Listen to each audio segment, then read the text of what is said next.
কোরআন এমন এক সত্য গ্রন্থ, ওই গ্রন্থের মধ্যে আল্লাহ পাক রব্বুল আলামিন বলেন, ইন্না আরাদনাল আমানাতা আলাস সামাওয়াতি ওয়াল আরদি ওয়াল জিবালি ফাআবাইনা আন ইয়াহমিলনাহা ওয়া আশফাকনা মিনহা ওয়া হামালাহাল ইনসান ইন্নাহু কানা যালুমান জাহুলা।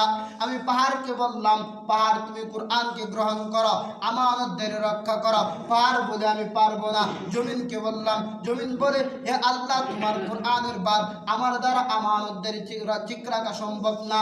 নদীকে বলা হলো, নদী বলল হে আল্লাহ তুমি কোরআন, তোমার কোরআনের এত বার, তোমার কোরআনের আমানতদারি ঠিক রাখা আমার দ্বারা সম্ভব না। জিনকে বলা হলো, জিন বলল আমার দ্বারা সম্ভব না। পৃথিবীর বুকে যত আসবাবপত্র আছে সমস্ত আসবাবপত্রকে বলা হলো, সবাই বলল লা আদ্রি লা আদ্রি, তোমার কোরআনের হক আদায় করা, তোমার কোরআনের আমানতদারি ঠিক রাখা আমার দ্বারা সম্ভব না।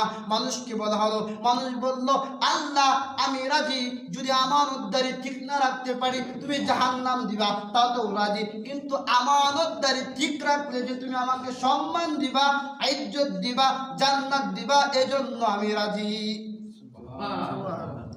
আল্লাহ পাক রব্বুল আলামিন এজন্যই পৃথিবীর বুকে কত কোটি জিনিস দুনিয়াতে প্রেরণ করেছেন, সব কিছুর মধ্যে মানুষকে শ্রেষ্ঠত্ব দিয়েছেন।